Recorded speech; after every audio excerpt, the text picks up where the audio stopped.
Welcome to another episode of Chefs and Guests on the Spoon Ma podcast feed. This week I'm joined by sommelier Amanda Moss, who I was first introduced through actually from sommelier Kendi Warden and her Instagram, The Grape Grind. If you haven't checked her stuff out, make sure to do so. She was on the podcast last year, so check out that episode if you haven't. But The Grape Grind is a great way to get into wine if you never have. She also does blind tastings and all that stuff. Her and Amanda are really great friends. I was able to reach out to Amanda, and Amanda has an extensive career in wine sales, not just restaurants too as well. She's worked in restaurants, but she's also done a lot in wine sales. And that's something that I don't really know too much about. So I was really interested to learn kind of more about wine sales and how that whole environment works. You know, obviously I'm aware that there's distributors and certain distributors carry certain products and everything like that, but anything kind of a little bit more in depth past that point, you know, I really wasn't sure. And, you know, we've had people on the podcast, you know, we had Chris Dillman and Greg Stokes, who have both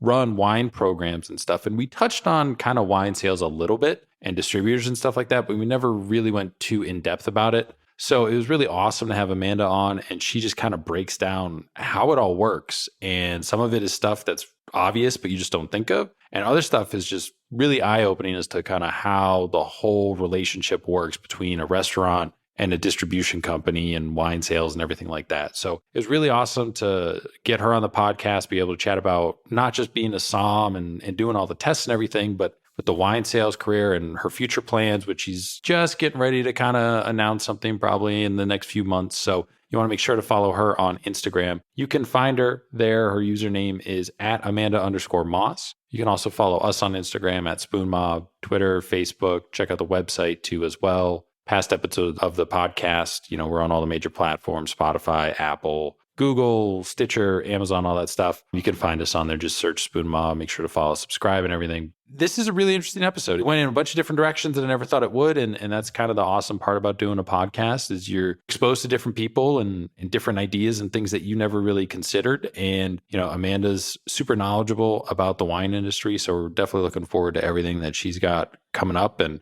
where her career kind of goes from here and everything like that. Really awesome to see, you know, us have another sommelier in Columbus. And we have a lot. I'm starting to find a bunch of them. So we definitely want to have all those people on and talk about their career. But this is a really awesome episode. So without further delay, here's my conversation with sommelier Amanda Moss.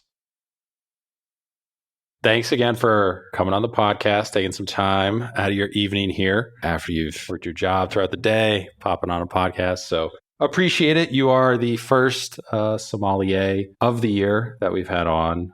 You're also the first who's actively doing kind of wine sales too as well, which will be cool to get into. Start kind of back where we always start with everybody at the beginning of their career. How did you first wind up in wine? You went to Columbus State, got a business degree there. Did you fall into wine before that? Was it around that time? Take me through that.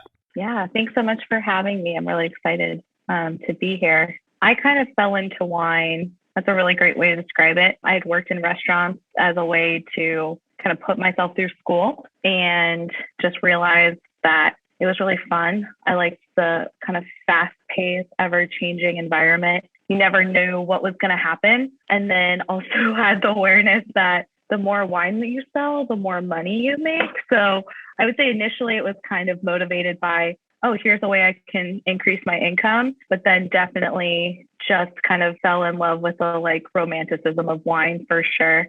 I would say the first time I realized that this was my industry and I was going to stay here, even like in a business sense, was when I went to Napa Valley with some of my family. And our first stop was Cade on Howell Mountain. I just remember like looking at the vineyard down into the valley, and I was like, this is as good as life is going to get. Let's do this more. And it was also the first time I was like, oh, not all Sauvignon Blancs are the same. I think that was the first time I had a Sauvignon Blanc that blew my mind. And that would have been 2017. So I had an interest in wine, enjoyed drinking wine. But I think that was the moment that I was like, okay, this is it. This is what we're doing. What did you originally intend for your career path to be when you were going to college? So I went to Columbus State to get an associate's degree and was a business focus, and transferred to Fisher College of Business at Ohio State. And I think I always knew I wanted to be in business in some capacity. I think initially I was thinking international business because that seemed like an opportunity to live abroad and do business. When you're kind of like 18 and romanticizing the whole world, then I realized very quickly that that was not a legitimate focus. It's very vague. You basically have to like minor in economics. I'm like, no, thank you. For me, the approach to business within business school was not what I had envisioned. I love business because it can connect people. We can solve problems, that kind of humanitarian, almost give back, like certified B corporation. That's kind of my vision of business. And they're like, here's how you can drive corporate profits. And I'm like, I don't care about those things. I decided to take a step back from Fisher College of Business rather than just accumulating a massive amount of student debt and just do some reevaluation, working through restaurants the whole time at that point, and was just like, okay, well, this is working, this isn't, and let's just kind of see where we end up. So kind of happenstance and kind of just like, this wasn't what I wanted. So a little bit of both. I found out that at some point you wound up in London working at Luminary Bakery. So how exactly did that come about? Yeah. Oh my gosh. So I absolutely adore Luminary Bakery. Those women have just a piece of my heart. So in 2014, I went to London, England for the first time with a group of friends. Just had never been and was always kind of wanted to go and have the opportunity to. When I was visiting there, I was like, man, I really love this city. Like, I want to come back here, kind of dipping back into that vision of like wanting to live abroad for international business, right? And I was like, well, let's see what like this could be. So I came back and found an organization here in the States that connects Americans with internship opportunities in the UK. And so pursued that. It was a 7-month period of time. And the fun and challenging part of that was I went to the UK as technically a charity worker visa. So having to fundraise 7 months worth of living expenses from like friends and family being like, hey, I'm going to go work with a social enterprise internship for 7 months. Here's what I'm hoping to accomplish. Do you want to be a part of it? And that was a very eye-opening and humbling experience, and have so much gratitude for the generosity of people in my life. Luminary Bakery is incredible. They partner with women who have had disadvantaged backgrounds for various circumstances and focus on equipping with skills, interpersonal skills, life courses, just to kind of say, hey, here's where you've been and here's where you can go. And we want to help support you through that process. I absolutely loved it. And then I still keep in touch with some of the ladies from over there, and they actually got to meet Meghan Markle. Like, she came to the bakery and I just was so ecstatic for them. I was just like, oh my gosh, I wish I was there, but they're doing some absolutely incredible work over there. What kind of work were you doing? Were you doing any of the baking, or were you kind of in the office kind of coordination with different people that you were kind of bringing into the bakery to help with those skills and stuff like that? Yeah, so I did like one batch of baking. I will say it didn't go poorly, but it wasn't great. Something that a lot of people, like, I didn't even realize until I went over there, was everything is on the metric system and the heat is in Celsius. So it's a little bit different. Makes sense because it's just more mathematical, where we're like doubling fractions. So it kind of actually makes more sense. But definitely, having been raised in the US where it's like, we use the imperial system and over there it's metric, and it's like completely different. So I did one batch of that. And then mainly my job was kind of just doing a little bit of hodgepodge things. Like, sometimes I would like wash dishes after all the ladies had been baking. Sometimes I would go to different accounts that the bakery service. So they at the time were a wholesale bakery. So I went to a bunch of the cafes and some of the clients that the bakery had and helped with marketing material and just kind of created continuity with branding and having some nutritional facts on the back or a card that could say, hey, this contains gluten, hey, this contains nuts, especially with, consciousness of people's allergies, saying, hey, verified, this doesn't have that in it, updating recipes for some of the wholesalers so they could know what was in there. Just kind of a bunch of different things like that. But it was really fun because, kind of similar to restaurants, I never knew what I was going to do each day, which I kind of like that. All right, let's see what we get into today. So then after you return back to, the US, you wind up in Tucson, serving and everything at Casino del Sol Resort, which is like at the time like a Forbes like 4-star like property or whatever. How did you wind up there? And then how did that turn into you assisting with wine inventory and like wine sales? After I came back from living in the UK, I say I'm from Columbus. My family's been here for numerous years. I was not wanting to be in Columbus. I actually still wanted to be in the UK, and that wasn't an option. I have family that lives out in Tucson, Arizona, and they were like, you can move here. I was like, okay. So, because at the time I was back at Martini, like getting back into kind of restaurants, which was great. I absolutely love Martini. That's my, home family restaurant. But I didn't want to be in Columbus. It felt known, but also kind of different and weird coming back from living in a different culture. So I just packed up my car. A friend and I drove across the country for 3 days with all of my stuff and moved to Tucson, Arizona. Part of the reason I did move out there was the opportunity to work with a 4-star steakhouse, get that opportunity to have fine dining experience and just more exposure to wine. So yeah, I was able to help with kind of inventory and understanding a little bit more of like pricing and how things kind of were structured in terms of building a wine list, and then had the opportunity out there to take the introductory Sommelier exam through the Court of Master Soms. And that was kind of another one of those moments where I was like, okay, yep, we're going to stay in this industry and kind of take a path of building more knowledge and expertise in this field. Did they kind of push you to take the intro exam, or I'm assuming they probably like covered your costs or whatever, or is that kind of like how you first found out about the intro exam? Yeah, so both. I wouldn't say they necessarily forced us to do it, but it was something.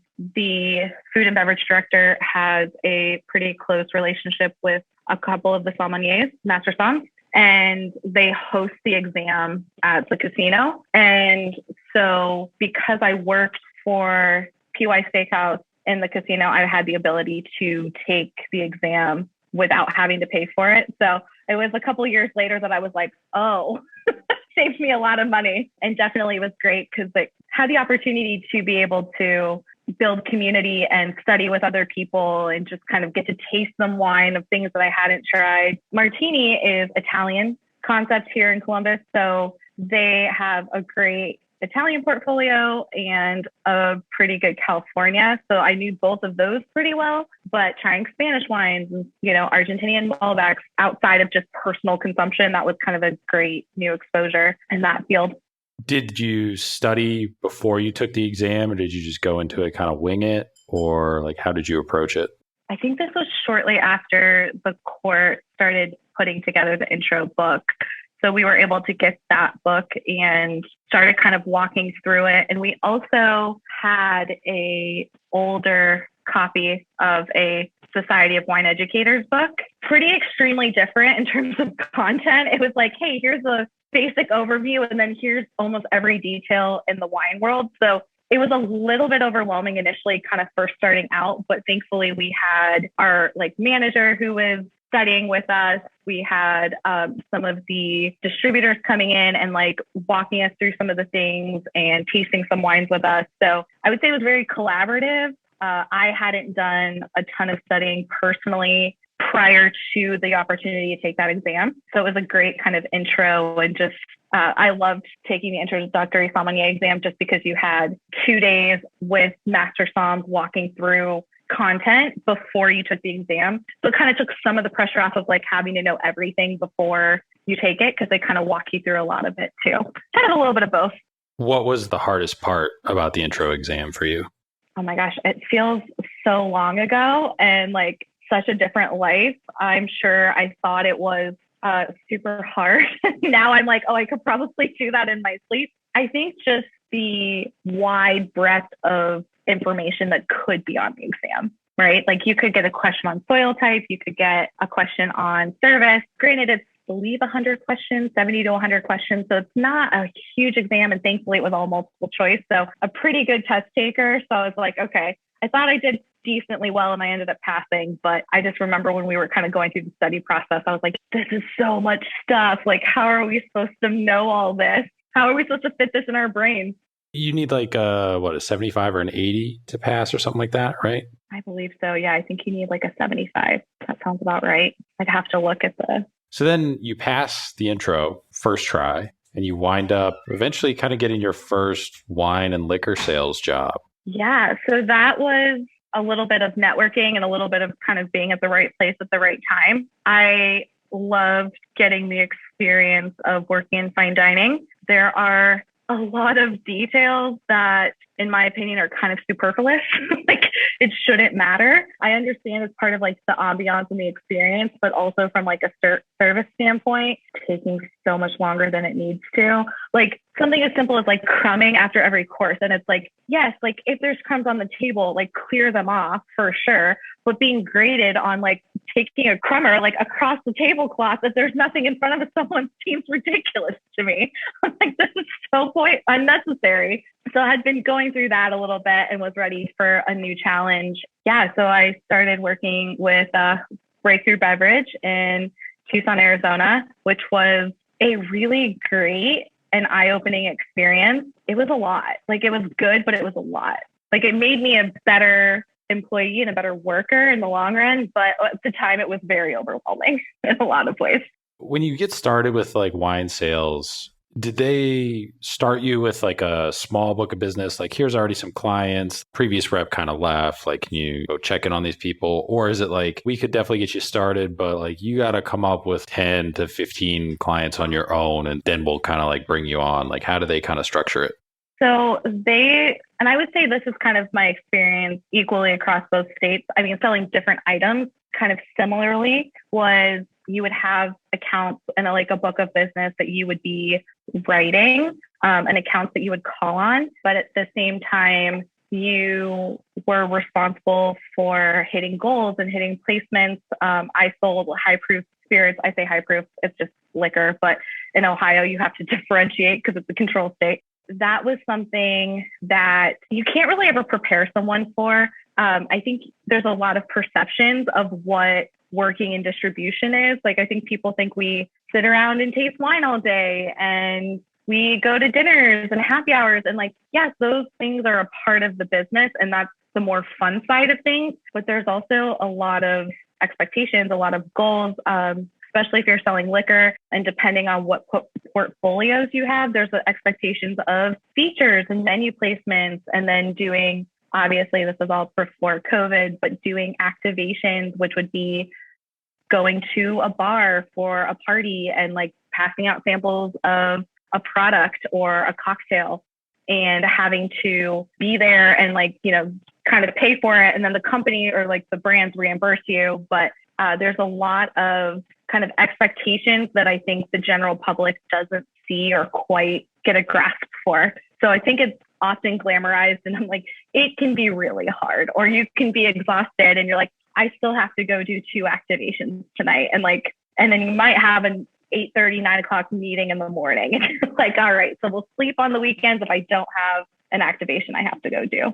I think finding balance for yourself in a sales position can be a challenge unless you have really firm like personal boundaries and like find ways to just kind of protect your time, especially your like free time for yourself. Is it just kind of really come down to the price point for people where it's like, yeah, you guys have this bourbon, but this place also has this bourbon that I'm already with. Like, what can you do kind of thing? So there's a lot of things that go on behind the scenes. Some of it just depends on who the buyer is and their personal preference. So if there isn't any like programming, like corporately or, you know, a supplier working with a bar specifically saying, hey, we will help support you with bar mats and menu printing and things like that. Like some of those kind of intangible things that, you know, bars and restaurants need that can be expensive because there's really strict laws, especially with liquor, that you can't say, hey, this has to be in your well and I'll come swipe my card. Like that conversation's illegal. There are a lot of other ways that suppliers and bars and restaurants kind of come to an agreement. Sometimes it is just like, this is awesome and it's brand new. But then there can be like, hey, if you want allocated or restricted bourbon, you need to carry some of our other spirits. And that's kind of across the board. Like every distributor does that. Like Four Roses for to get Pappy Van Winkle, you pretty much have to have four roses. Like that's how they kind of leverage the brand and make sure they're taking care of what they need and taking care of their customers as well. So it's kind of a give and take a little bit. Yeah. So sometimes it's like, I like this rep, I don't like this rep. It's kind of just really across the board. There isn't one size fits all with that decision. Yeah, I don't know why I never thought of that, but it makes sense. Like, you start attaching like different things to construct kind of the deal. And it's like, yeah, we'll take care of, this part of your operation and this little thing. And it's like, and in turn, if you want the flagship thing, like you also need to take like our C-level product. I mean, it makes a lot of sense, like when you think about it, but it's just something that, I don't know, I just never really like actually thought like that's how it would be. Is it kind of the same for wine where it's like if you get a winery, it's pretty large, everybody wants this one, but we got this like red blend over here, like you got to take some of that too? I think with wine, it's a little bit different. It kind of depends like brand to brand. So there are some larger like conglomerates within the wine world that do have similar capacity to spirit brands in terms of support. Like, hey, we'll help print your menus. We'll come train your staff. There's a lot of kind of incidental things that are offered as a way to kind of support and incentivize accounts to take those wines. I would say some of the allocation process in terms of wine, I think that's a little bit different based on like distributor to distributor. Like, for example, Opus One, all of their wine is allocated and all they make is Opus One and Overture and everything is allocated. So they go through the allocation process and say, hey, these accounts have supported us previously. You get the invitation to purchase. Then they get these like fancy cards and you deliver them to your accounts with a QR code. It's like, please select how many bottles of Opus One you would like, with the understanding of like, this is when this will ship. And then this is coming to you at this time. So then you kind of, depending on what type of account, you can usually get like a 2 to 3 week window to say, yes, I'll take it now, because they do acknowledge that it's a high ticket item. And then some of the other allocations are really just at the discretion of the distributor. So that's where the relationships kind of come into play. That's where inventory, how much is available, and where is it going to be most beneficial. So I think there's a lot of those kind of internal conversations, and I think it's different based on each distributor. Somebody like Duckhorn, right? Like they have a bunch of different labels. So like maybe with them, it's not, they might have all their top and mid-tier stuff allocated, but then they have kind of this more blend, poorer quality grapes, all that stuff label too. And it's like, yeah, well, if you want like, our 3 Palms, you got to take a few bottles of this off our hands kind of too as well. Yeah, that's exactly right. And I will say suppliers and brand managers, for the most part, usually get to have a say in where their wine is allocated to. Yeah, there's a lot of moving parts, especially with COVID and like the supply chain. I feel like I've learned more about shipping and how long it takes goods to get from one place to another and who has what wine. Like I've tracked inventory closer than I ever thought I would in my entire career. I'm like, oh, it's just left California. Great. We'll see it in 3 weeks. Like just trying to plan to figure out what's going to happen with when wine's coming in, because it's kind of gut wrenching to tell accounts like, hey, I know you need this wine, and restaurants are having probably the hardest time they've had consistently. I'm going to guess since like 2008 with like the last economic downturn, and just saying like, hey, I know you need this wine, but I don't have it right now. There's a part of me that like really cares about people. That's a little soul crushing. And then being like, do you want to try this other wine in the interim? And I think there's a level of adaptability and flexibility that's required now that we haven't seen really previously to this extent. Do those supply chain issues then lead to a restaurant, maybe like a bigger kind of corporate chain, essentially hoarding almost in a way, like stockpiling? I shouldn't say hoarding, but stockpiling wine, where a smaller restaurant, not even necessarily a mom and pop, but somebody that only has maybe 1 or 2 restaurants, like they can't really do that because they don't have the space. So does that like almost force the supply of stuff that's in demand kind of all to one side of like big corporate chains, or does it still kind of stay balanced because the corporate chains maybe aren't having enough business to turn over those bottles as much? That's a really great question. And I think it's a little bit of both and a little bit of neither of those, if that makes sense. So just in my experience, I would say that small independent restaurants in some ways have been doing better during this time because they have the flexibility to say, okay, you don't have this Pinot Noir. I'll take this Pinot Noir that is the same price, maybe not the same region or appellation, but and that's where a working wine knowledge is so important because you're like, I know you need a bottle of wine at this cost wholesale. These are the other three options that I know that are going to be comparable in style, flavor profile, and price. So I think independent restaurants have adapted a lot quicker to the supply chain. I haven't, and I can't speak for everybody, but I haven't seen like massive like restaurant chains stockpiling. I don't think because the laws of paying for product when you receive it, Ohio is a cash on delivery state, and that would just be kind of a massive cost to those restaurants. And then you have to store it, and then you kind of run into, okay, well, what if things get stolen? There's kind of a lot of more risk on the larger chains to take on huge inventory. So what I have been doing with some of my accounts, especially knowing what the higher items are, I will like allocate them within our system saying, hey, this wine needs to be locked down for this account because it's by the glass. Obviously, we can't do that for everybody. I jokingly say this time is like whack-a-mole, where it's like you take care of one inventory issue and you're like, great, I got this wine sorted out for this account. And then like 3 other issues pop up like immediately. You're just like, oh my gosh, I can't literally keep track of every single item in our system as much as I would love to have like a massive spreadsheet and like map of where things go. It's just not realistic. So what I've been doing is kind of just looking and saying, okay, who are my top accounts? Who do I have the closest relationship with? How do I protect their inventory and maintain their business? And then, I very much try and take care of everybody the best I can, but eventually you have to make a choice. I think that's just kind of what we've been seeing. And national accounts for the first time in the time I've worked in distribution are being a little bit more flexible in terms of what products you can send, because before they weren't allowed to take replacements. And I've seen more accounts take replacement or temporary options than ever before because they just know, they're like, when is this coming in? And you're like, maybe never. I don't know. By cash on delivery, just to clarify for anybody listening, you mean when you show up with the bottles, you have to pay for it then and there. It's not like you have 30 days to pay it or anything like that. It's then and there.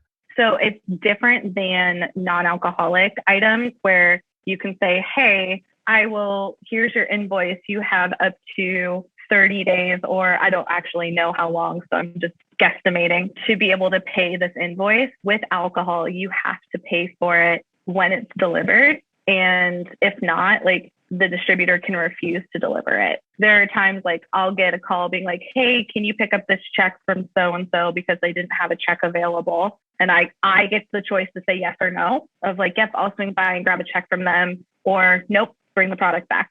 Like that's the law. So it's kind of one of those, like, we get to sometimes make the choice of, hey, yep, we will help you out with that, or this is a consistent problem. The product's coming back. Like I can't hunt you down every other week for a check. Like, this is coming. You know how this works. This isn't a new concept.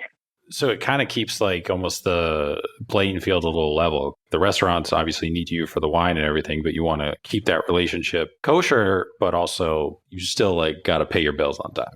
Right. It's similar to that. Like, yeah, if you don't pay your water bill, they're going to shut your water off. Like, kind of similar to that. And there's massive differences between each state. For example, when I worked in Arizona, you would have case discounts. So you would say, like, let's pick an item that's $8 a bottle on the first case. On the second case, it could go down to $7.50.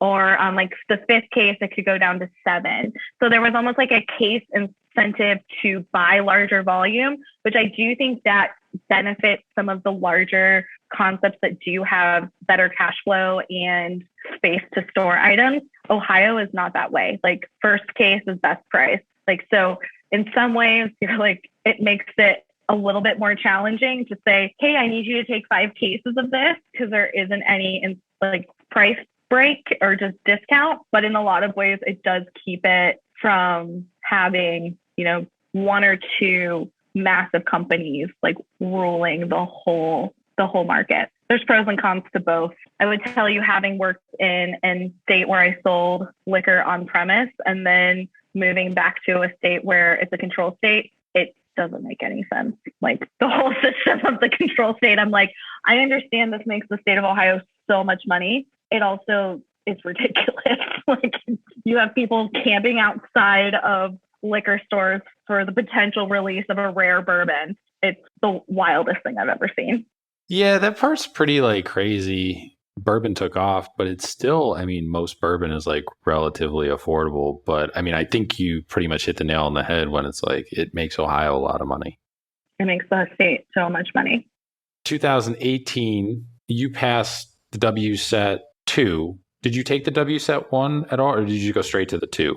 I did not take level 1 because at that point I took it through the company I worked with at the time, and they offered level 2. And having been an introductory somm, it just didn't make sense. I haven't ever seen like a course book for WSET 1, but it sounds like it's explaining what a grape is kind of thing. I don't know. That could be incorrect, but for most people I know, start with, if you have a wine background, most people start with level 2. And I say wine background as in exposure, whether that's restaurants or distribution, or you just really like to drink wine and you like to, explore different varietals. Most people would, I would say, start with level 2.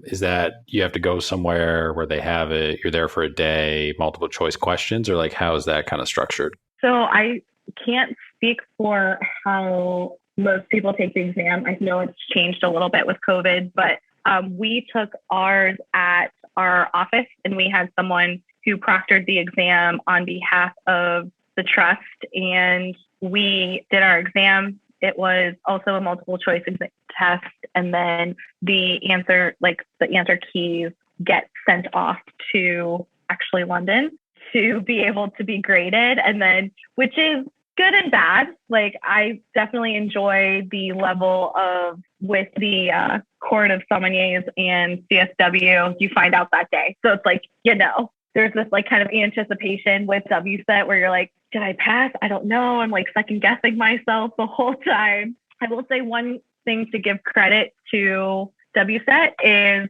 there is options to kind of challenge a question.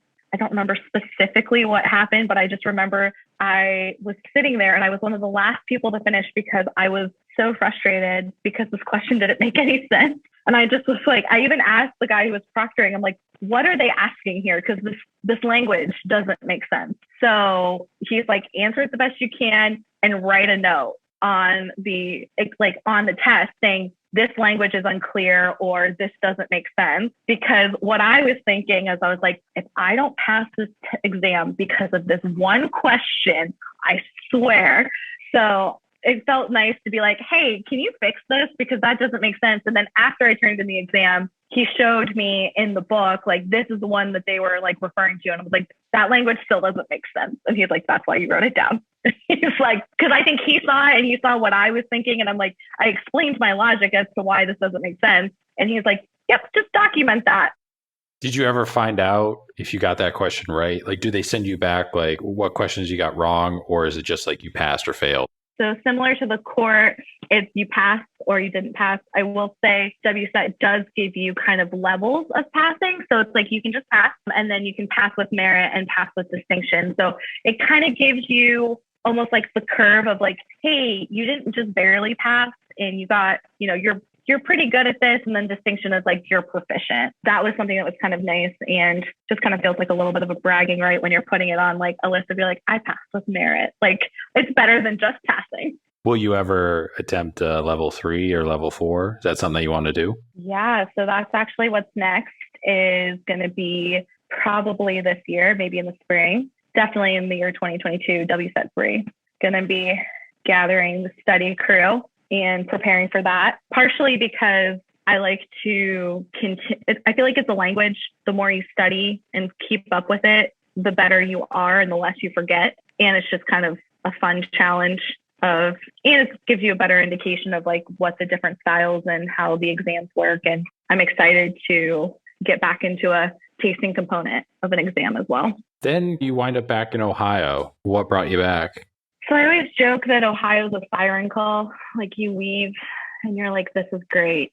And then you're like, okay, I kind of miss Ohio. Not that Ohio specifically, but the people are really great here. My family's from here. My grandmother is 93. So that was a good, just like, hey, this time's important. Come back to Ohio. Although I always have to remind myself every winter that I chose this, especially, like this week when you're like, oh, it's single digits. Friends in Tucson like to torment me and they're like, it's 75 and sunny here. I was like, I know it's beautiful. Stop rubbing it in. I'm cold. So that's how I ended up back here, was just wanting to be closer to friends and family again. Why'd you decide to go back into the restaurant world rather than continue with sales?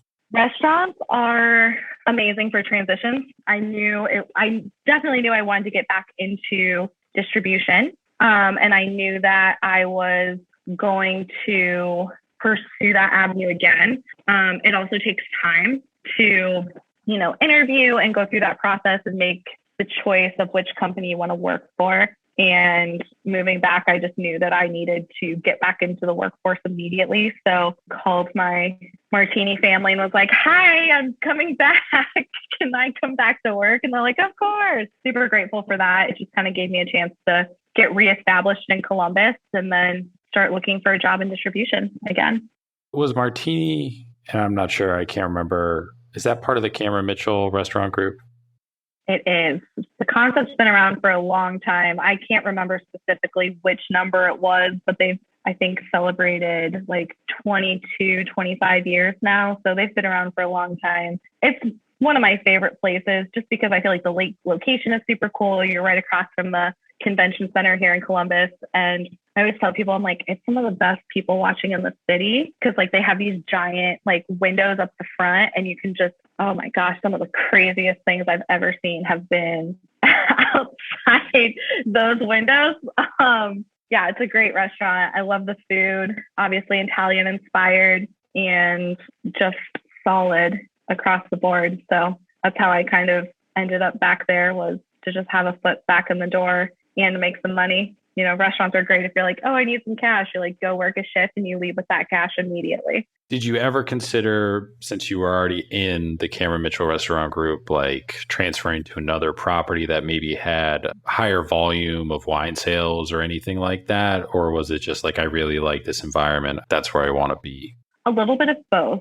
Kind of looked at other options. I would say within Cameron Mitchell at the time, I know they've changed a lot and have added a bunch of new concepts and they're ever evolving. But the only other option would have been high in terms of higher volume and wine sales would have been Ocean Club. But I didn't really want to work all the way out at Easton. I just kind of decided to, knowing that I wanted to kind of get back into distribution. I definitely continued in like wine exposure, but went more of the route of like a tasting group and networking with and building community with other sommeliers and wine enthusiasts in the city. Did you ever consider like working for a smaller, more boutique type of restaurant that had maybe a more like eclectic wine list? So either to get exposure to stuff that you didn't know, or where you would maybe be able to kind of help build that wine list too as well, if they didn't have like somebody who was already a sommelier like in charge of that program? I actually didn't, just because one of the things about Martini that is so great from a server standpoint is it's really consistent. And having worked at other concepts throughout my career that were not super consistent, that consistent income was definitely something where I was like, okay, I kind of know what I'm going to get. The clientele changes depending on what is at the convention center, which is super fun. I mean, you'd have like Comic-Con across the street, then you'd have ballroom dancers, cheer competitions, like pipe fitters and like dentists, all kinds of different people. So that kind of kept it fun. And I definitely settled into that, okay, I know this list, I know the food. And it was kind of one of those, it didn't take a lot of mental capacity for me to like work that shift. So it opened it up for me to be like, okay, now I'm going to go study before or after work because I kind of know what I'm getting into. There was enough variety in terms of clientele, but knew the food, knew the wine list. It was kind of like a plug and go kind of situation, but it's still really fun. September 2019, you passed the certified exam. Which of the three parts was the most challenging out of that? I think they all had their own individual challenges. I would say initially it was theory, just because I would say one of the things I don't entirely love about the Court of Sommeliers is the lack of transparency of like what you're going to be tested on. It's kind of like, here's the world of wine, know everything. And you're like, okay, but like what's important and like what's not? Because you don't want to spend so much time studying the wrong thing and being like, I know all of these things. And they're like, but we need to know about these 7 things. And you're like, well, shit, I don't know about those 7 things because I know about these 10 things. I would say there was a lot more like math on the certified som exam that I was just like, I wasn't expecting this.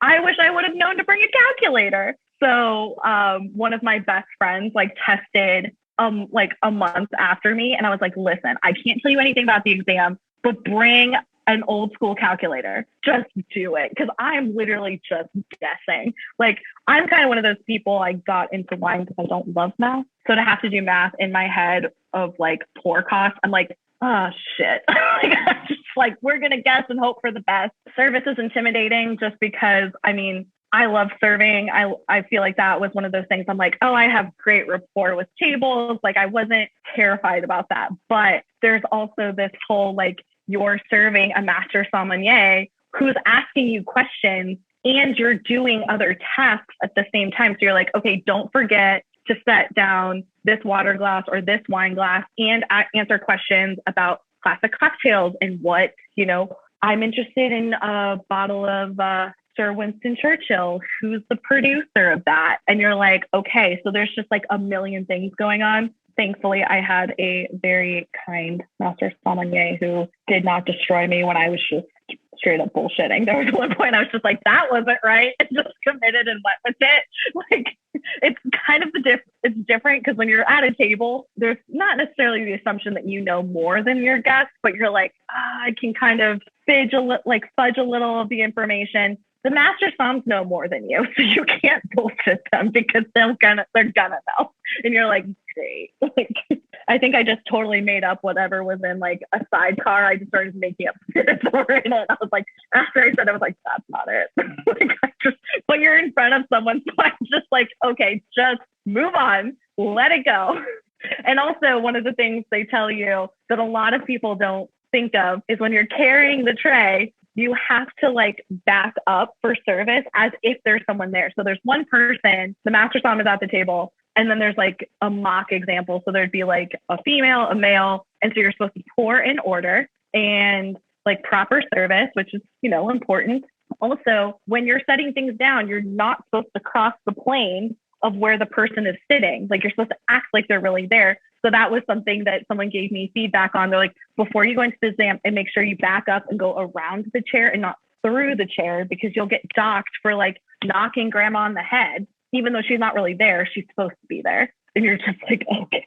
That's kind of crazy because they could easily just get like a couple mannequins and just throw them in the chairs. I don't know if that'd be better or worse.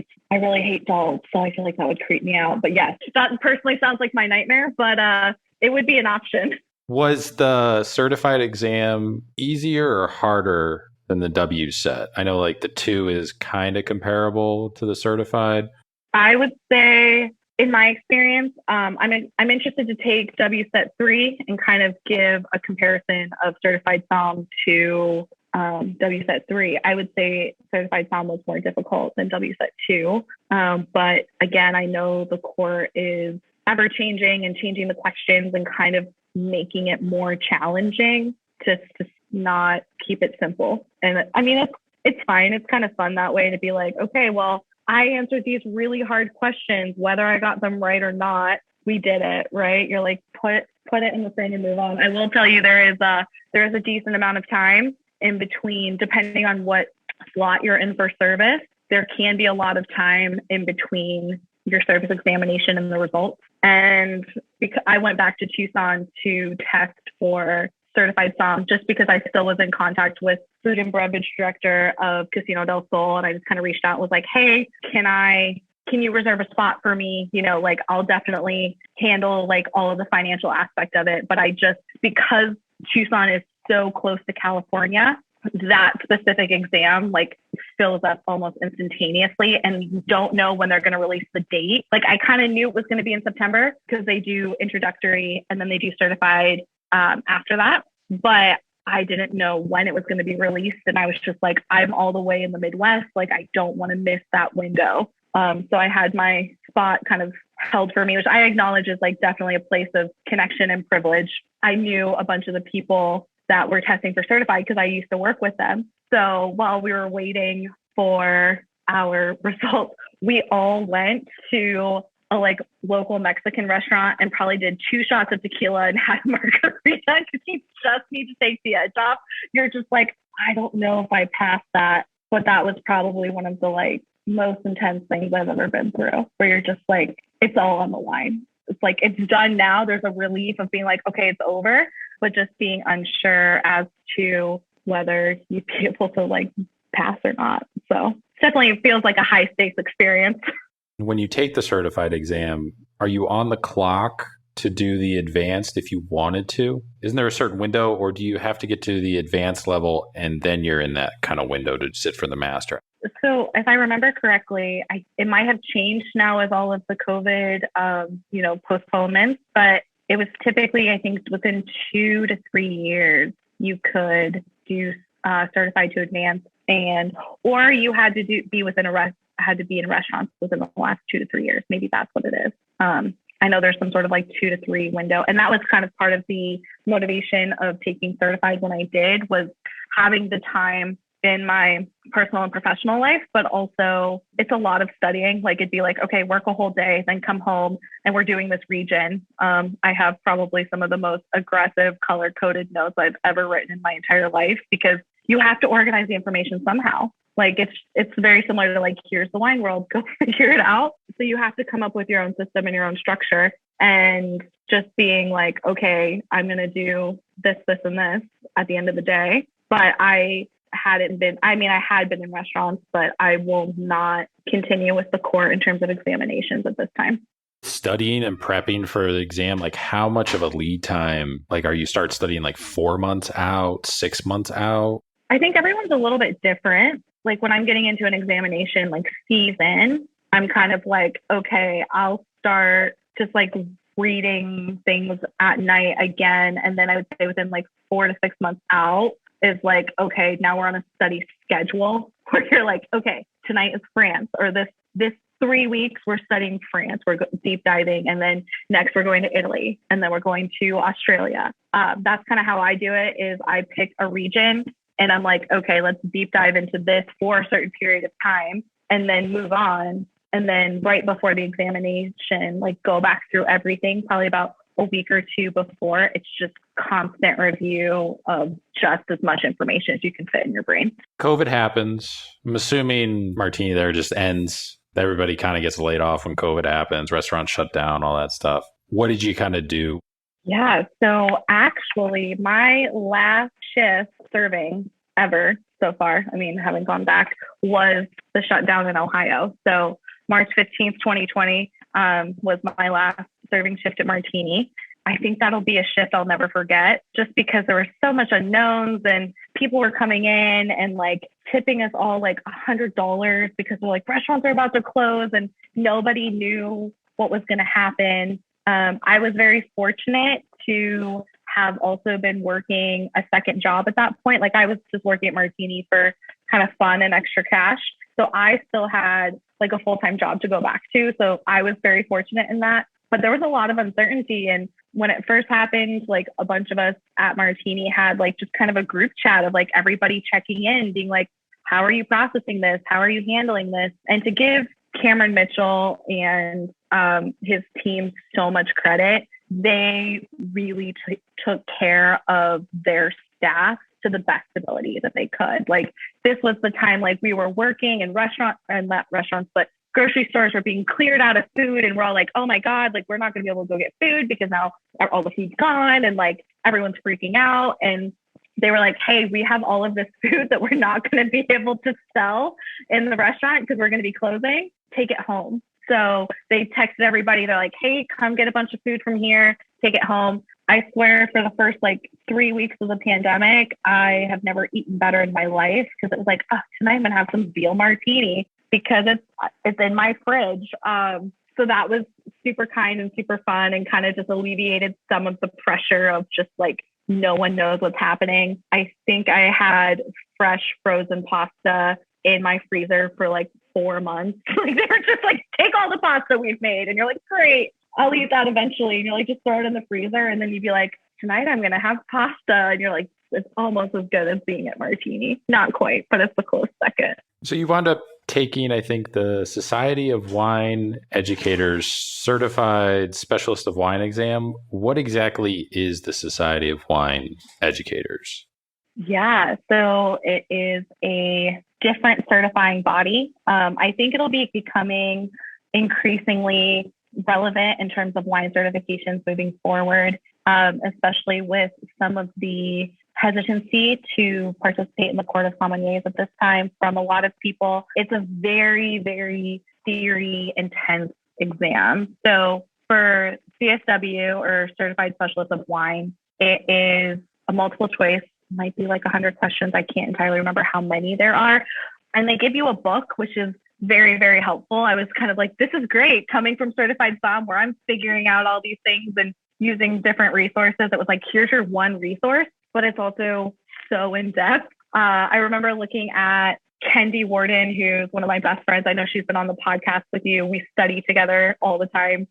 We prepared for Certified Somm at the same time. We did CSW together. We're going to be queuing up WSET 3 here shortly. And I just looked at her being like, we're Certified Somm. Now, granted, that's not like we know everything, but it's like we know some things, right? And just looking at her and being like, did you know this? Like, this is the first time I'm hearing about this and I feel a little bit cheated. And she's like, no, I didn't know this either. I'm like, okay, great.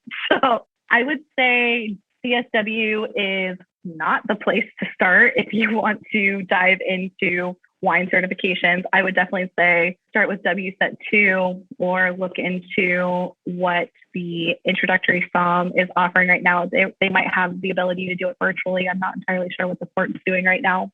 CSW is intense.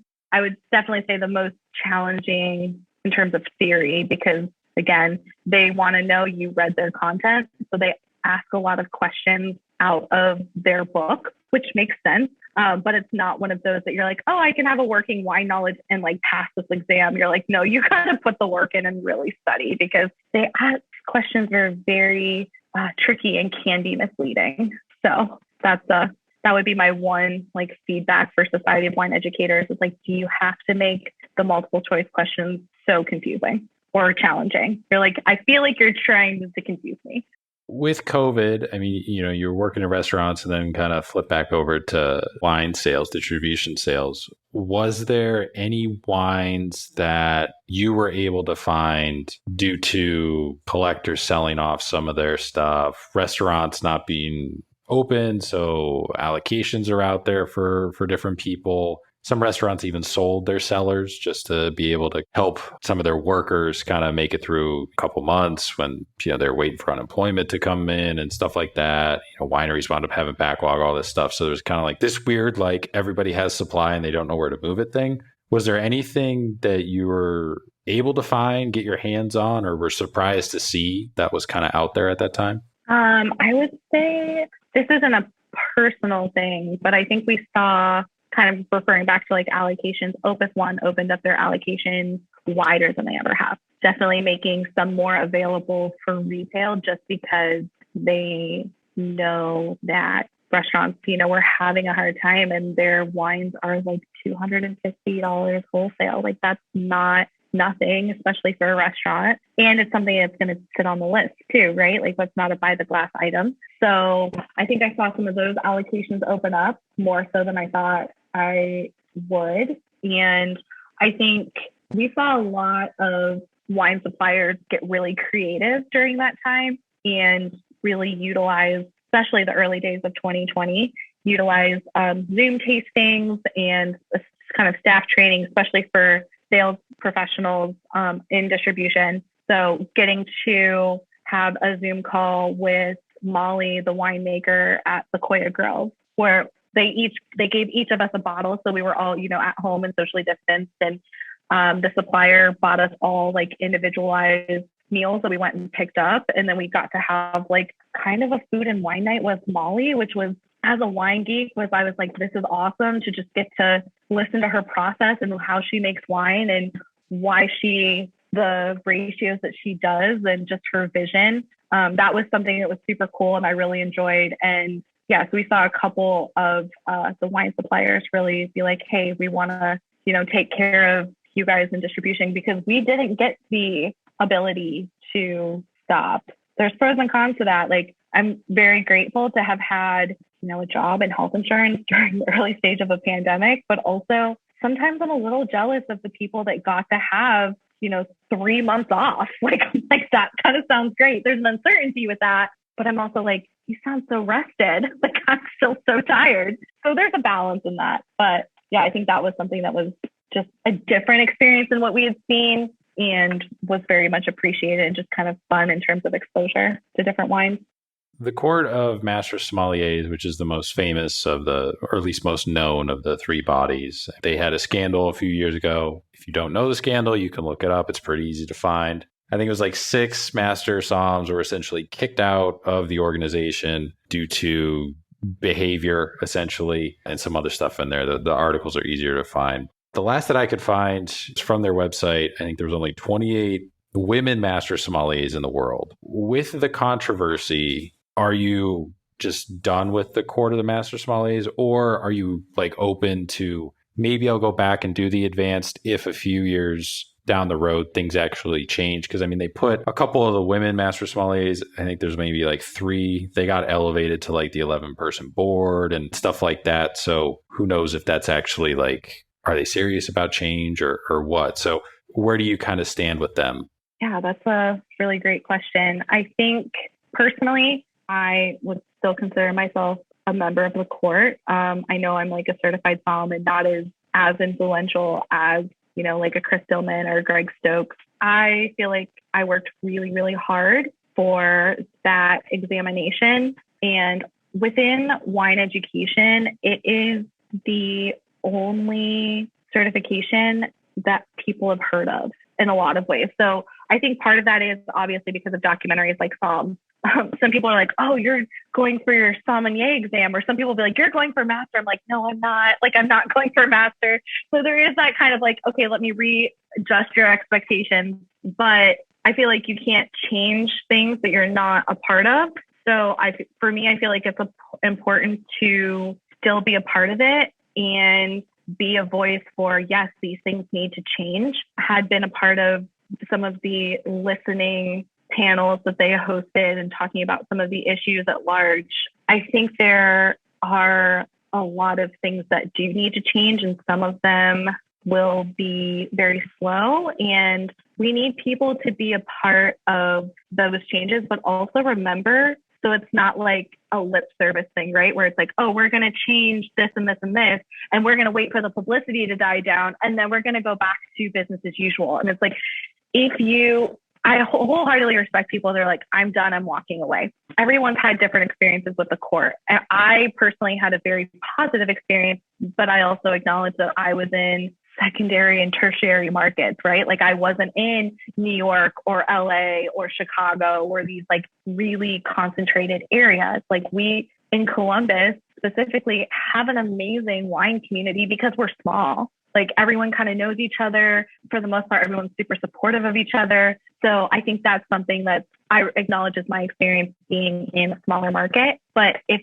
everyone just walks away, then you can't change it. So I personally will not be pursuing any further examinations with the court unless there's some major overhaul. But also advanced sommelier kind of only makes sense if you're in restaurants. And I love restaurants, but that's not where I want to stay. I think it's kind of one of the unfortunate things about the industry is like we are so passionate about it and we love it so much. And we as a society expect so much of our service staff, but we don't pay them and we don't provide health insurance and things that you need to make a life.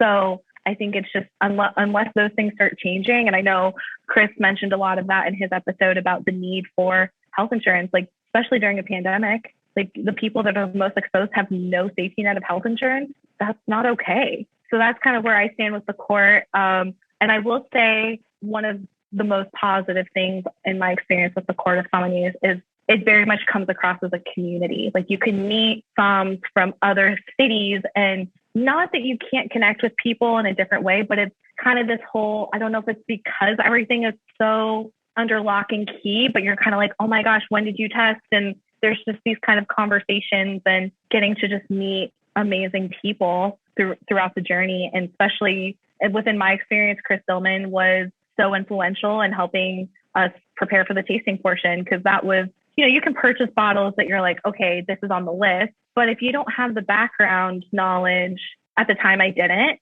the full background knowledge of what that producer is like, what is their style? Is this classic style or is this a more modern style? You're just kind of guessing. So Chris facilitated a tasting for our group and at the refectory, and he was like, here are all testable wines. And it was a good just kind of litmus of like, okay, how ready am I? Like, how much of these can I guess or be close? Are you able to enjoy going out to dinner, or do you compulsively check the wine list to see what they have? This is a very great question. So twofold. I still love going out to dinner. Happy hour is kind of my sweet spot because I love to go out to dinner and be home by 8:30. I think having worked in distribution, it changes your expectations of a wine list because you know the cost of what things are. So I will say there are times I go out to dinner, and depending on what the margin of that restaurant is, I'll look at a wine and be like, I know that is a $14 bottle wholesale, and you want how much money for it? That's the point where I'm just like, I'll just have a cocktail I can't make at my house. Like that's kind of the route I go. So that's kind of my personal, just like, I know the value of things, which is really helpful. But I also can tell you times where you're like, okay, this distributor owns this list because X, Y, and Z are on it, right? Like kind of going back to the cocktails with liquor, you're like, oh, which distributor is doing the most for these people? You can tell by looking at the list. Like most people wouldn't know that. But if you're in the industry, you're like, oh, if it has Tanqueray and this and that and Kettle One, you're like, oh, that's Diageo. Like kind of thing like that, where you're like, most people don't care. But these are the things we think about in distribution. You're like, dang, they must be getting a lot of bar mats. Columbus is mostly a beer town. I think probably maybe Napa Cab, if anything, getting into wine. I'm not saying there's anything wrong with that, but I mean, we have probably 60, 65 like breweries, I feel like probably by now. It's definitely over 60. Do you think the city's drinking habits are beginning to shift away from beer to other beverages? Or do you think like it's always going to kind of be a beer town and like you'll have secondary markets and little bubbles and stuff like that, but it's still primarily always going to be a microbrewery city? I think the continuation of microbreweries is going to be, what are you bringing to the table in terms of food? I think there are a couple brew pubs around the city that are making fantastic food. And then I think there are some that you're just like, this experience from start to finish is mediocre. I am not a beer person. I will drink a beer. Don't get me wrong. I don't get excited about it. Or it has to be really like esoteric and strange to be like, oh, this is a triple saison. I'm like, cool, let's try it. Like, I'm like a lager. I'm like, cool, there's a million of those. I would love to see there be a shift in Columbus market specifically to being more educated wine drinkers. I think the more you know, the more you're willing to venture out and try something different. There are some really great restaurant concepts that are doing kind of some of those lesser known esoteric varietals by the glass, which is super fun. Like as a somm and as someone who is in distribution, I get really excited about that. But I also know the realization of, yeah, you can have a Gruner Veltliner by the glass, and that's phenomenal. And I'm super excited about it. I will probably order it, but that's not the placement that you want. You want the entry-level cab because that's the one you're going to be going through a case or two a week. Like it kind of becomes a depletion game. So I try really hard within working in distribution to keep wine fun. That's something I'm super grateful for. Some of my wine friends we just do weird wine nights where like bring the weirdest, most esoteric thing that you can find. Some people bring natural wines, and I'm like, we'll see. But I think if we can, in an approachable manner, educate the average consumer in Columbus, we can elevate the whole city in terms of drinking experience. And it doesn't have to be anything extravagant, like, oh, go take an examination. It's just like, do you know why you like Pinot Grigio? Do you like Chardonnay, or do you just drink it because that's what everybody tells you to drink? So I like to ask those questions of like, why do you like that? Do you want to try this instead? Like this might be more fun, or just a different experience. I love taking varietals that people are like, I don't like that. And I'm like, you haven't tried every expression of this varietal, especially Riesling. Some Washington Rieslings can be super sweet, and people are like, I don't like that. And I'm like, that's okay. You don't have to like a Washington Riesling, but you can't tell me you don't like Riesling, because I'm going to bring over a Grand Cru Alsatian Riesling that's dry, and you're going to change your tune real quick. How do you think, since you've kind of been back and growing up here, but how do you think the food and restaurant industry in Columbus has changed since you've kind of been in the industry? What do you think still needs to change? And then where do you think Columbus as a food and wine city is headed for the rest of the decade?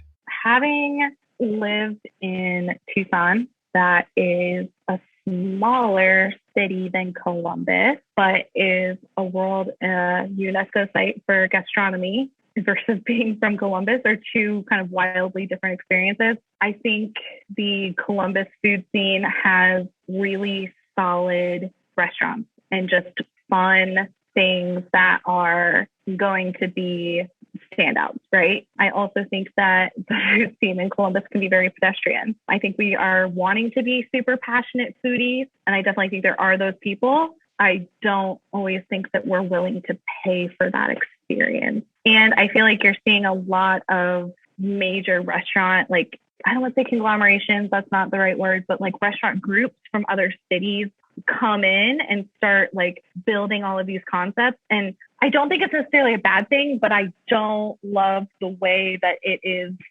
changing the ethos of the Columbus food scene. Like it just feels like there's a lot of like, oh, we're doing this and it's flashy and it's new. And it's like, but is it good? Like, I just feel like there's like, every time I turn around, there's someone from Cleveland being like, we're opening a restaurant in Columbus. I'm like, great. Like, where are the taco trucks? Where are like these super passionate food people that live in the city? They need a shot. We don't need more restaurants that's like, it's $15 for a salad and it's a mediocre salad. I'm like, listen, let's just have really good food. Like, some of my favorite spots in the city are just kind of hole in the walls, but they're authentic. And you're just like, this is great. So I would like to see it continue to be elevated, but I think we're kind of going through, Columbus itself is growing so quickly, right? Like, the housing market's exploding. People are flocking here, which is good and bad, in my opinion. Like, as someone who considers themselves from here, I'm like, I remember getting to anywhere in the city in like 15 minutes, and now it's up to 25 because there's just a lot of traffic. And you're like, okay, are we about to be Atlanta where it takes an hour to get from one side of the city to another? But at the same time, it's fun to be part of a city that's vibrant and growing. So there's pros and cons to that. But yeah, I think it'll be interesting to see where the identity of the city lands in the next 5 years, because I think we're definitely in a massive transition right now. What's next for you professionally? I mean, you're doing wine sales, you're getting ready to study again for the WSET, but I mean, no interest really in going back to restaurants right now. But do you want to open a wine shop one day? Do you want to work for a vineyard out west in Napa? Like, what do you think? I kind of could go two different ways. I think the luxurious side of like working in a tasting room in a vineyard sounds fantastic. I mean, that might be something I intern at some point or do for a season just for the experience, because I kind of make choices in my life that's going to be like, what's going to be fun, a cool experience, and force me to grow. So that definitely is a possibility. I'm not going to rule that out. I would definitely love to go to one of my favorite producers in Napa. Like, I would love to like work at Nichols Tasting Room or Farniente or Cade. Like, that would just be super fun. I also think at some point I will not be in distribution eventually and maybe start something on my own. I'm kind of putting together some ideas of what that could be, but it's really encouraging to see the way the wine industry is kind of turning into its own little gig economy, going around the 3-tier system, right? Where you have your producer, you have your distributor and supplier. Like, after Prohibition, everybody kind of fell into their roles. There are some amazing people that are doing some really cool and innovative things and are going, like, not going around, but kind of getting creative with how they can do that within that structure, right? Because the laws haven't changed since the 1930s. And again, there's too much money in it. So they're not going to be like, Congress isn't going to be like, hey, we're going to make it easier for people to get alcohol without having a distributor. The distributors are making too much money. They're not going to let that happen.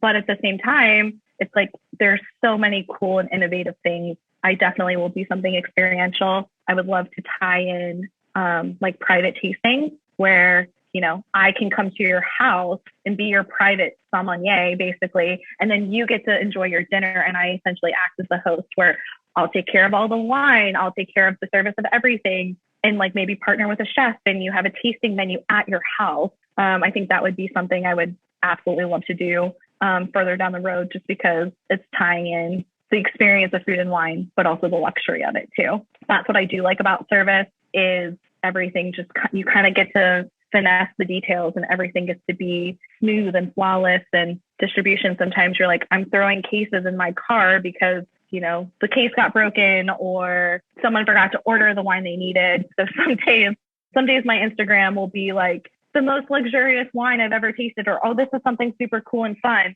And other days it's like, well, here's a pallet of wine that I'm loading into my car to deliver to 7 different stops in the city.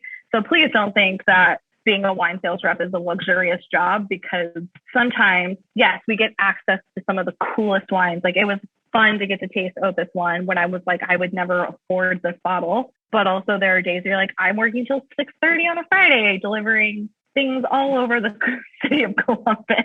You're like, here's your 3 cases, here's your 5 cases. And then you get home at the end of the night and you're like, I just need a glass of wine or a cocktail, I guess. Something, just depends. So this question comes from Chef Bill Glover. He's the CEO at Ray Ray's Hog Pit, Columbus, Ohio, previous guest on the podcast. So he left behind a question. What profession would you have chosen if it wasn't wine? Honestly, I don't know, because I kind of feel like wine chose me and I didn't consciously choose it, but I don't think there's anything else I'd want to do. Maybe like a travel agent. I love traveling and getting to like facilitate that experience for people would be fun. And yeah, so maybe that. What's a question you want to leave behind for the next guest? Can be anything. Okay, so you get to have one wine. So your last wine you're ever going to drink for whatever reason. I'm not going to say it's like, you know, desert island or deathbed wine, but it's your last wine. What are you going to drink?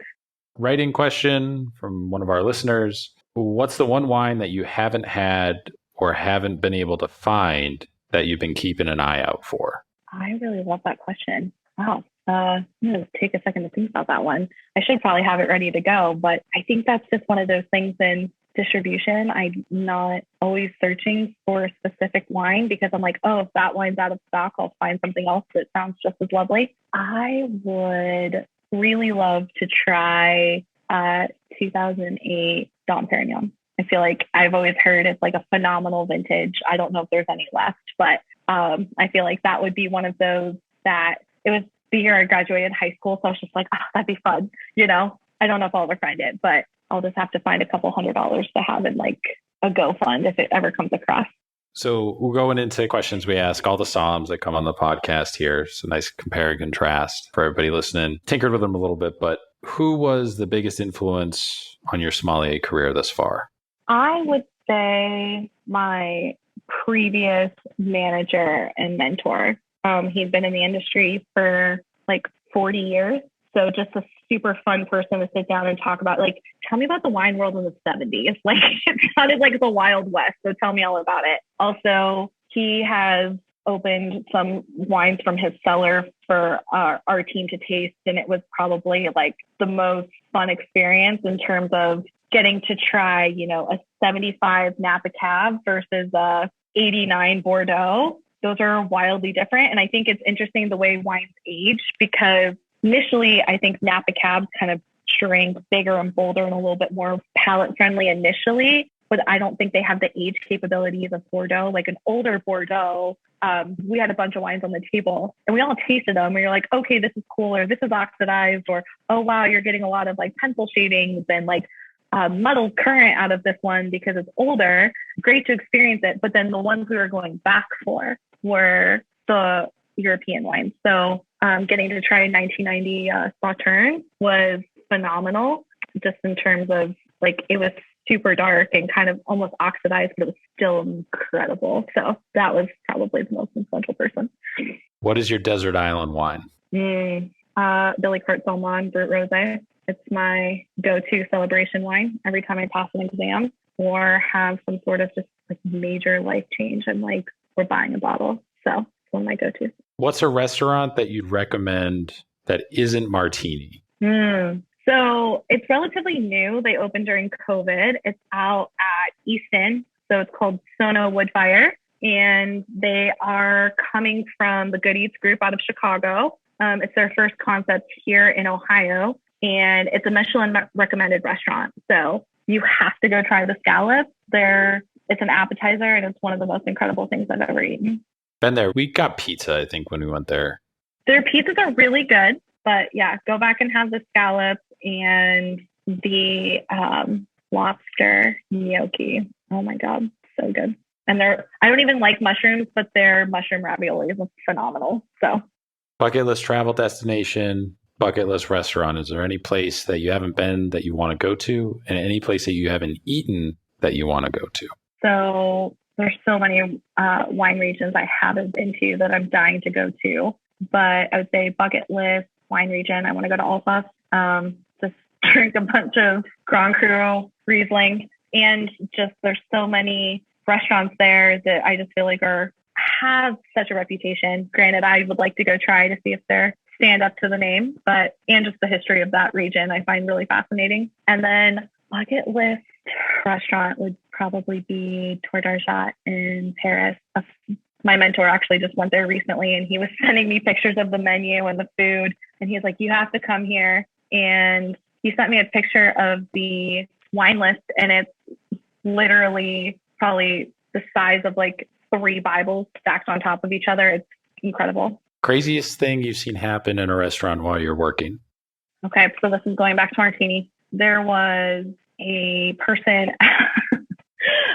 who was outside who was intoxicated and was kind of belligerent. And there was an officer who was like, hey, you need to calm down. Like, I feel like there was some sort of convention or something happening. So there was just already like police presence in the area. And this guy like went to take a like swing at the cop. Obviously he wasn't going to handle that. So he tased him just to like subdue him. And the guy fell down and like was right next to the horse that the cop was basically in charge of.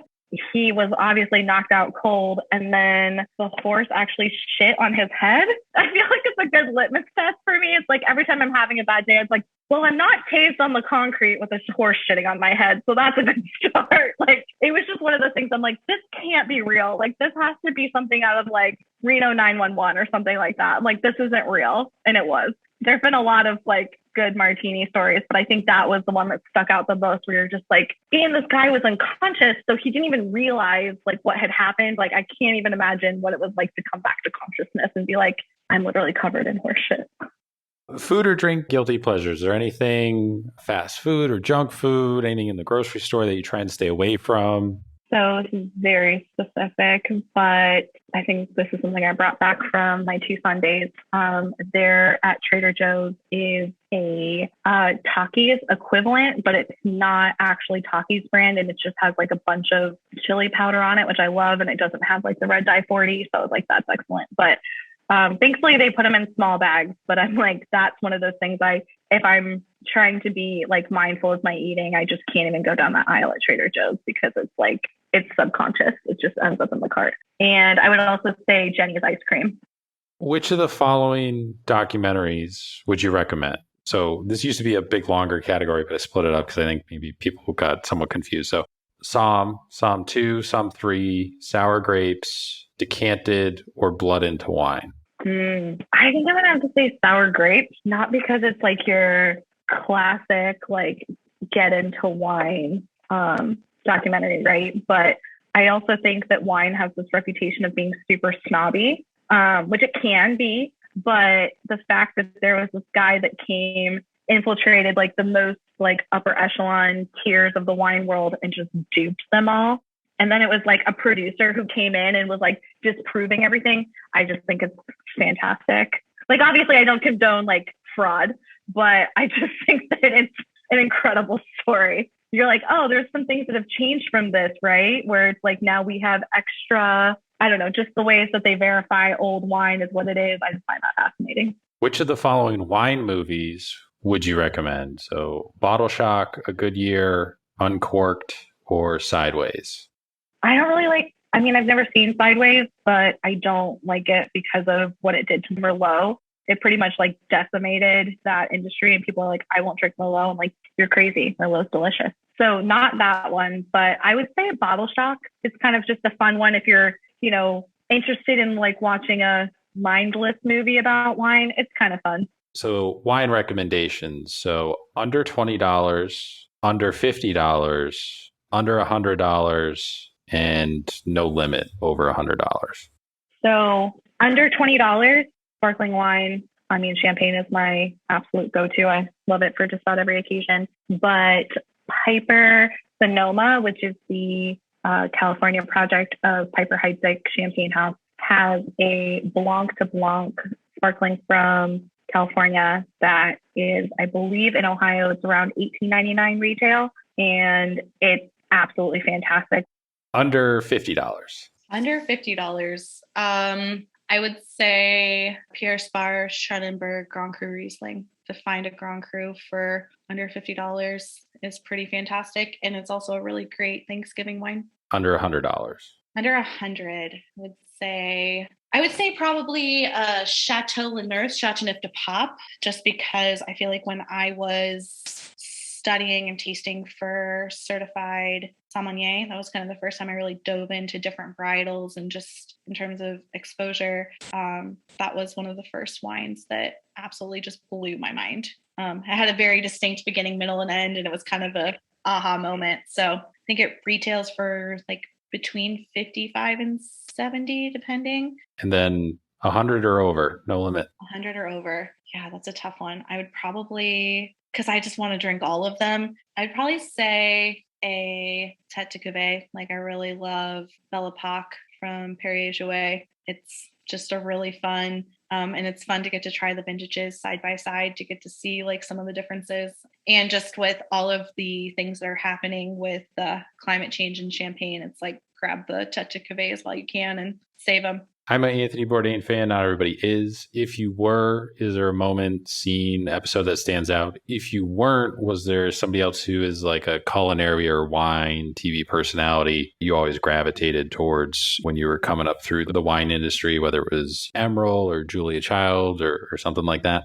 Yeah, I think I'm definitely an Anthony Bourdain fan. I wouldn't say I know a ton of his like specific quotes, but I feel like every time I see one of his quotes about like travel and wine, I'm like, yes, he gets it. This is what it's about. But yeah, Julia Child, I just feel like what she did for exposure to Americans for French cooking, and just kind of paved the way, especially back during that time, to have like a really kind of well-known female personality in culinary. I feel like was kind of a trailblazing moment. Where can people find you? Social media, website, plug everything.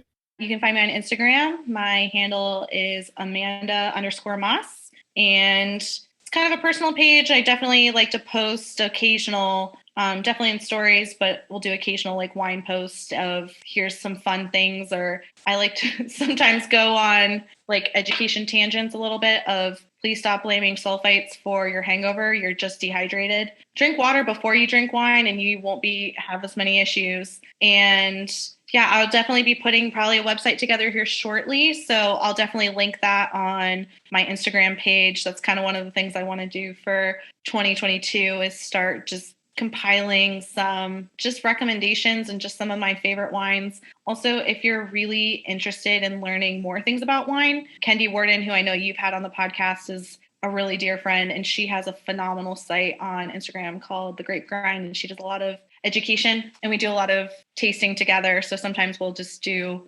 joint things where we're like sharing different things about wine, and it's just super fun. I think that's my favorite thing about the industry is how community oriented it is. Well, I appreciate you coming on, taking some time out of, your night and everything. You definitely like schooled me on some stuff that I just had no idea about, especially like the wine sale stuff. Like you just don't know. So, and I don't think anybody like really knows unless you work in the industry. So, I mean, that was awesome. Thank you. I will say one last thing about wine and like wine sales and purchasing. It is worth spending the money to start with a $10 to like $15 bottle of wine in terms of quality. I would say I would not spend less than $15 on a bottle of wine personally, just because of the additives and just some of the things that end up in that like bulk bottom tier wine. Like by the time you get to that, you're like, it's barely grape juice. Like there's not any tannins, there's barely any acid, or I mean, obviously they're still making wine, but there is such a quality difference between $8 bottles of wine and $15 bottle of wine. So I would encourage all of you to just start at like the $15. You'll thank me later. Yeah, I mean, I couldn't agree with that more. I would tell you to start a little bit higher. You know more than I do, so I'll defer to you on that. Yeah, I mean, drinking on a budget on a Tuesday night, you're like, I don't want to start with $20. That sounds like we're only going up from here, and it sounds like we're blowing the budget on a Tuesday. I mean, depending, right? But again, thank you for coming on. I'm excited to see, when you put your website together over the course of the year, and it sounds like you got some stuff in the works. So I'm excited to see all that come to fruition for you, and stay in touch. If you ever need anything from us, feel free to reach out. We always want to support everybody that comes on the podcast as much as we can. But otherwise, I will let you get back to your evening. Hopefully you're able to find a nice bottle of wine or a cocktail or something if you had a rough day. Thank you so much. I appreciate your time and just getting to have a conversation. It's one of my favorite things. So thanks so much, Ray. Really appreciate it. A big thanks again to Sommelier Amanda Moss for coming on the podcast, taking some time out of her evening after working all day and jumping on the microphone and chatting with me about wine and wine sales and her career and everything. So it's a really awesome episode. Like I said, she broke down stuff in the wine sales kind of area that I never really knew or thought of or gave, more than a second of my time to actually think about and consider. So it was super educational for me. So I hope it was for everybody that was listening. Again, be on the lookout for future endeavors from her. She's getting ready to kind of launch her own website and stuff like that. So in the coming months, you'll see some updates from her, but make sure to give her a follow on Instagram at Amanda_Moss. Also check out our Instagram at SpoonMob. Check out the website, spoonmob.com. We got all the podcasts, all the pages, contact info from everybody that's been on the podcast too as well. So you can find them on Instagram or the website, where to make reservations or set up blind tastings, all that stuff. Again, like Amanda said, make sure to check out the Grape Grind too as well if you're interested in getting into wine. It's really educational. It's really informative. It's great stuff that Kendi's working on and putting together week in and week out. And it's part of her kind of studying for future exams and everything, like Amanda talked about them getting ready to start studying up again. But if you ever were wondering, even just considering exploring wine, I would definitely point you in that direction. It's really amazing stuff that she's putting together, and it helps people kind of understand and stuff like that too as well. So and she does blind tastings and everything like that. So check all that stuff out too, if that's something that you want to explore. But that is it for this week. More episodes on the way. Appreciate everybody listening. Continue to help spread the word. That's kind of the biggest way that we grow. Every episode seems to be getting bigger and bigger. So if you're new to the podcast, welcome. If you've been here for a while or since the beginning, thank you for listening. And thank you for continuing to listen. Really appreciate it. More cool stuff is on the way. So we got a bunch of great guests lined up, some local, some not local. So there's going to be some pretty interesting episodes coming up, and we look forward to sharing those with you guys. But until then, we will see you guys and talk to you guys next week.